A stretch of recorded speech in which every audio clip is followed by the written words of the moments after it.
how old were you when you got in trouble, like major trouble? Major trouble, you would consider what? Getting arrested? Get arrested. 13. I remember getting arrested at a quinces party. Okay. And I was still younger. I was like, still the youngest kid around. And I got arrested at a Walgreens for stealing Visine because my eyes were bloodshot right from how high it was, right? And I remember my dad, I used to manipulate the shit out of my dad. I had him come pick me up at the Jack, at the juvenile health center, and he brought me right back to the party. And there's a couple instances like along my journey where I felt invisible because of that, but that was probably one of the biggest ones. I've been arrested 60 times, man. The 61st time is when I finally got incarcerated. That's when they got me. They're like, all right, this guy's going in now. Wow. That's heavy, man. Let's unpack that a little bit more.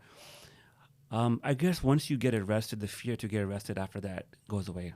Obsolete. Right? There's no fears anymore. Eddie, be honest with me. Was there fear of dying, man, in your teenage years? It was almost expected. Wow. It was either that or life sentence. You're programmed to say, hey, you'll be very lucky if you get out of this, but around the corner is someone to come at you, or the police will come after you. Mm-hmm. Oh, it was expected, 100%. It's part of the game. Yeah. Are these rules of the game back then? So-called. Okay. All right. So-called. Everyone breaks them. Everyone breaks them. And I was really down to the T when it came to the code. Never broke a fucking law in my life. Went inside, started seeing how disgraceful shit was on the street, and that's kind of what turned me away from it. I see a lot of my guys dying. I see a lot of my guys turning on each other, killing each other on the street, and it's like I've never been heartbroken over a woman. I was more heartbroken over that. Your boys. No, it was mine. Yeah. Remember, I climbed to the top. I was the head of it. My whole, I'm not gonna get too sure in depth here. That's fine.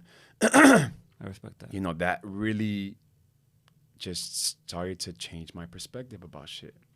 And then being incarcerated on a 2,000 man compound, I started to see like, fuck, everyone on every corner is a chomo or they're a snitch or, like the game was fucked up, So, and then that's when it just like a switch just flipped, and I used that time wisely, man. I started surrounding myself around the people that I was able to soak as much knowledge of, and I'm a byproduct of that now.